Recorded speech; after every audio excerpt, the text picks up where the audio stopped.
இறையேசுவில் பிரியமான சகோதர சகோதரிகளே, நமது ஆண்டவர் இயேசு கிறிஸ்துவுடைய திருப்பெயரால் உங்களுக்கும் உங்கள் குடும்பத்தில் இருக்கிற அனைவருக்கும் அன்பும் சமாதானமும் மகிழ்ச்சியும் உண்டாவதாக.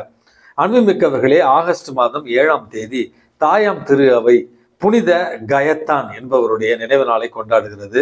கஜட்டான் அப்படின்னு சொல்வார்கள். இவர் பிறந்தது இத்தாலி தேசத்துல விச்சென்சா என்கிற ஒரு பகுதியில பிரபுத்துவ குடும்பத்தில் பிறக்கிறார். மிக இளைய வயதிலேயே தாட்சியும் ஒழுக்கமும் விசுவாசமும் உள்ள ஒரு பிள்ளையாக வளர்கிறார். குருத்துவத்துல நாட்டம் அதிகமாக இருந்த ஒரு காரணத்தினால் இவருடைய பெற்றோர்கள் இவருக்கு குருத்துவ படிப்பிற்காக அனுப்பி வைக்கிறார்கள். பயிற்சிக்கு பிறகு குருவாக திருநிலைப்படுத்தப்படுகிறார். மிகவும் திறமை வாய்ந்த ஒரு குருவாக இருந்த ஒரு காரணத்தினால் திரு தந்தையர்களால் பல உயர் பதவிகள் இவருக்கு வழங்கப்படுகின்றன. அன்புமிக்கவர்களே, வாழ்நாள் முழுவதும் அவர் பணக்கார பிரபுத்துவ குடும்பத்தில் பிறந்தவராக இருந்தாலும் ஏழ்மையிலும் தாட்சியிலும் ஒருத்தல் முயற்சிகளிலும் சிறந்து விளங்கினார் என்றும் தன்னுடைய இந்த பணி உலகமெங்கும் சென்று அடைவதற்காக தியோட்டியன்ஸ் என்று சொல்லப்படுகிற காட்ஸ் லவ், கடவுள் அன்பு என்கிற ஒரு துறவர சபையை இவர் தோற்றுவித்தார் என்றும் இவருடைய வாழ்க்கையில நம்ம வாசிக்கிறோம். அன்புமிக்கவர்களே, வங்கி கணக்காளர்களுடைய பாதுகாவலராக இவர் கருதப்படுகிறார். வாழ்நாள் முழுவதும் ஒருத்தல் முயற்சிகள் மூலமாக தன்னுடைய அன்பை இறைவனுக்கு எடுத்து கூறி இயேசுவுக்கு சாட்சியம் பகர்ந்த ஒரு புனிதராகத்தான் இந்த புனித கயத்தான் அவர்களை நம்ம பார்க்கிறோம். விச்சென்சா பகுதியில மிகப்பெரிய மருத்துவமனை இவருடைய பெயரால் இருக்கிறது.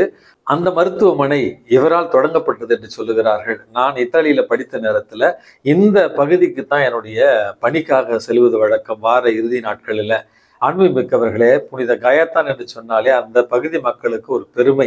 காரணம், தங்கள் ஊரை சார்ந்த ஒரு புனிதர், இறையன்பின் பணியாளராக இருந்த ஒரு புனிதர், ஏழை எளியவர்களுக்கு உதவி செய்த ஒரு புனிதர், தன்னிடமிருந்த செல்வத்தை ஏழையருக்காக கொடுத்தவர், நோயாளிகளுக்காக தன்னுடைய வாழ்நாள் முழுவதையும் அர்ப்பணித்தவர் என்கிற ஒரு பெருமிதத்தோடு தான் அந்த மக்கள் பேசுவார்கள். ஆகவே இந்த புனித கயத்தான் அவர்களுடைய பரிந்துரையால் நாமும் ஏழை எளியவர்களுக்கு உதவி செய்பவர்களாய், மருத்துவ உதவி தேவைப்படுபவர்களுக்கு உதவி செய்பவர்களாய் இருக்க வேண்டிய ஒரு வரத்திற்காக இன்றைக்கு மன்றாடி செபிப்போம். கிறிஸ்துவில் பிரியமானவர்களே, இன்றைக்கு நமக்கு கொடுக்கப்பட்டிருக்கிற நற்செய்தி வாசகத்துல நமது ஆண்டவர் இயேசு கிறிஸ்து பிலிப்பு செசரியா என்கிற ஒரு பகுதிக்கு செல்லுகிறார். இந்த பிலிப்பு செசரியா என்கிற ஒரு பகுதி வரலாற்று சிறப்புமிக்க ஒரு பகுதியாக நம்ம பார்க்க வேண்டும். காரணம், இந்த பகுதியானது ரோமியர்களால் உருவாக்கப்பட்ட ஒரு புதிய நகரம். இந்த பிலிப் என்கிற ஒரு நகரத்துல தான் கிரேக்க கடவுளான பான் என்று சொல்வார்கள் அவருக்கான ஒரு பலிபீடம் அமைக்கப்பட்டிருந்தது. அங்குதான் அந்த கடவுளுக்கு அவர்கள் பலி செலுத்துவார்கள். பிலிப் என்கிற இந்த ஒரு பகுதியில தான் கீழ் உலகத்திற்கான வாயில், ஹேடஸ் என்று சொல்வார்கள், அது இருந்ததாகவும் சொல்லுவார்கள். இந்த பிலிப்பு செசரியா என்கிற ஒரு பகுதியில தான் ரோமை அரசர்களுக்கான ஒரு சிலையும் அங்கே வடிவமைக்கப்பட்டிருந்தது. அங்கே அந்த ரோமை அரசனுக்கு அவர்கள் வழிபாடும் ஆராதனையும் செய்து கொண்டிருப்பார்கள், தூபம் காண்பிப்பார்கள். ஆகவே இந்த பிலிப்பு செசரியா என்பது அதிகாரத்தின் ஒரு இடமாக, அல்லது குழப்பம் நிறைந்த தெய்வங்கள் யார், இந்த கிரேக்க தெய்வமா அல்லது ரோமை அரசன் தான் தெய்வமா என்கிற ஒரு குழப்பம். அடுத்தது அந்த வாயில் பகுதியில தான் தங்களுடைய தலைச்சன் பிள்ளைகளை அந்த கிரேக்க தேவதைக்கு அவர்கள் பலியாக கொடுக்கிற ஒரு இடம். அப்படி என்றால் தங்களுடைய குடும்பத்தில் பிறந்த முதல் குழந்தையை கடவுளுக்கு பலியாக கொடுக்கிற ஒரு இடம் தான் அந்த ஒரு இடம்.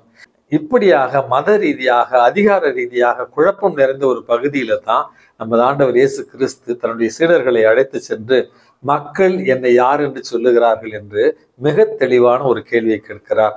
அன்புமிக்கவர்களே, அந்த இடம் மனித அதிகாரத்தின் அடையாளமாக திகழ்ந்த ஒரு இடம். அந்த இடம் கடவுளுக்கு மனிதர்களை பலி கொடுத்த ஒரு இடம். அந்த இடத்துல தான் நமது ஆண்டவர் இயேசு கிறிஸ்து சென்று மக்கள் என்னை யார் என்று சொல்லுகிறார்கள் என்கிற கேள்வி கேட்கிறார். அந்த இடத்துல தான் திருத்துதர் பேதுரு, நீர் மெசியா, வாழும் கடவுளின் மகன் அப்படி என்று சொல்லுகிறார். எந்த இடம் பொய்யான கடவுள்களை வழிபடுகிற ஒரு இடமாக இருந்ததோ, எந்த இடத்துல மனிதர்களை கடவுளுக்கு பலி கொடுத்த ஒரு இடமாக இருந்ததோ, அந்த இடத்துல தான் நீர் மெசியா, வாழும் கடவுளுடைய மகன் அப்படி என்று சொல்லி, உண்மையான கடவுள் நமது ஆண்டவர் இயேசு கிறிஸ்து தான் என்று சொல்லி, நம்முடைய பாவங்களுக்காக கடவுள் தன்னுடைய மகனை பலியாக கொடுக்க இருக்கிறார் என்பதை முன் அறிவிக்கும் எண்ணமாகத்தான் இந்த இடத்துல நமது ஆண்டவர் இயேசு கிறிஸ்து அந்த கேள்வியை கேட்கிறார். இந்த பதிலை சொன்னதற்காக நமது ஆண்டவர் இயேசு கிறிஸ்து, யோனாவின் மகனான சீமோனே, நீ பேறு பெற்றவன், ஏனெனில் எந்த மனிதரும் இதை உனக்கு உணர்த்தவில்லை, மாறாக விண்ணகத்தில் உள்ள என் தந்தையே உனக்கு இதை வெளிப்படுத்தி இருக்கிறார். எனவே நான் உனக்கு கூறுகிறேன், நல்லா கேட்டுக்குங்க கத்தோலிக்க கிறிஸ்தவ மக்களே, நம்முடைய அப்போஸ்தலிக்க பாரம்பரியத்தினுடைய அடிநாதம் இந்த வார்த்தைகள். உன் பெயர் பேதுரு, இந்த பாறையின் மேல் என் திருச்சபையை கட்டுவேன், பாதாளத்தின் வாயில்கள் அதன் மீது வெற்றி கொள்ளா. விண்ணரசின் திறவுகோள்களை நான் உன்னிடம் தருவேன்.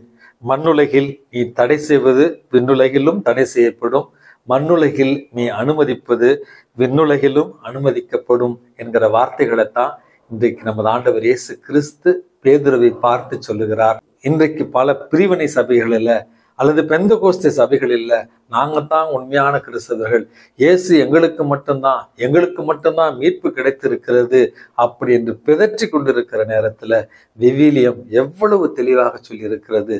பேதுருவை பார்த்து, பேதுரு நீ பாறை, உன் மீது என் திருச்சபை கட்டுவேன், பாதாளத்தின் வாயில்கள் இதன் மீது வெற்றி கொள்ளா அப்படி என்று சொல்லி விண்ணகத்தின் திறவுகோள்களை உன் கையில நான் ஒப்படைக்கிறேன். மண்ணகத்துல நீ அனுமதிப்பது விண்ணகத்திலும் அனுமதிக்கப்படும், மண்ணகத்தில் நீ தடை செய்வது விண்ணகத்திலும் தடை செய்யப்படும் என்று பேதுருவை திருச்சபையினுடைய உண்மையான பாறையாக வைத்து கட்டப்பட்டு, பேதுருவிலிருந்து இன்று நமக்கு இருக்கிற திருத்தந்தை லியோ வரையில இந்த அப்போஸ்தலிக்க பாரம்பரியம் என்று சொல்லுகிறோம் அல்லவா, அதுல எந்த மாற்றமும் அதுல எந்த பிரிவும் ஏற்படாமல் இன்றளவும் விசுவாசத்தை கட்டி காப்பாற்றி கொண்டிருப்பது கத்தோலிக்க திரு அவை, தாய் திரு அவை என்பதை புரிந்து கொண்டு சிதறுண்ட ஆடுகள் மறுபடியும் திரு அவைக்கு வர வேண்டும் என்று நாம் ஜெபிக்க உங்களை அன்போடு அழைக்கின்றேன். ஒரு ஆட்டோல சென்று கொண்டிருந்த பொழுது புதிதாக கிறிஸ்துவை ஏற்றுக்கொண்ட ஒருவர், நாங்க அந்த பெந்தகோஸ்தே சபைக்கு போனோம், என் மனைவிக்கு உடல்நிலை சரியில்லாம இருந்துச்சு, அதனால நாங்க அங்க போக ஆரம்பிச்சிட்டோம். அடுத்தது என்னுடைய சொந்தக்காரங்களை ஒருத்தவங்களுக்கு இந்த ஒரு கடன் பிரச்சனை இருந்துச்சு, இங்க சர்ச்சுக்கு வந்த உடனே கடன் பிரச்சனை முற்றிலும் தீர்ந்து விட்டது, அதனால அவங்களும் இந்த சர்ச்சுக்கு வர ஆரம்பிச்சிட்டாங்க. அப்படி என்று இன்றைக்கு திருச்சபைகளில் அதிசயங்கள் அற்புதங்கள் நிகழ்வது உண்மையாகவே கடவுளுடைய காரியம்தான், உண்மையாகவே கடவுளுடைய ஆசீர்வாதம் தான். ஆனா வெறும் அடையாளங்களையும் அதிசயங்களையும் மட்டும் நம்பித்தானா நம்ம ஆண்டவரிடத்துல செல்லுகிறோம்? நமது ஆண்டவர் இயேசு கிறிஸ்து நம்முடைய வாழ்க்கையில வெறும் அற்புதங்களை செய்பவர் மட்டும்தானா அப்படி என்கிற அடிப்படையான ஒரு கேள்வியை புரிந்து கொண்டு, நமது ஆண்டவர் இயேசு கிறிஸ்து மெசியா, வாழும் கடவுளுடைய மகன், இந்த மண்ணகத்திலேயே மன அமைதியையும் நிலை வாழ்வையும் நிறை வாழ்வையும் நமக்கு தரவல்லவர் என்பதை உணர்ந்து கொண்டு அவரிடத்துல உறவாட, இயேசுவிடத்துல இறை வேண்டல் வழியாக மிக நெருக்கமாக சென்று அவரை கண்டு பாவிக்கவும், அவரை அன்பு செய்யவும், அவரை உண்மையாக பின்தொடரவும் இறைவன் உங்களையும் என்னையும் தூண்டுவாராக. எல்லாம் வல்ல இறைவன் தந்தை, மகன், தூய ஆவி உங்களையும் உங்கள் குடும்பத்தில் இருக்கிற அனைவரையும் நிறைவாக ஆசீர்வதித்து பாதுகாத்து வழி நடத்துவாராக. ஆமேன்.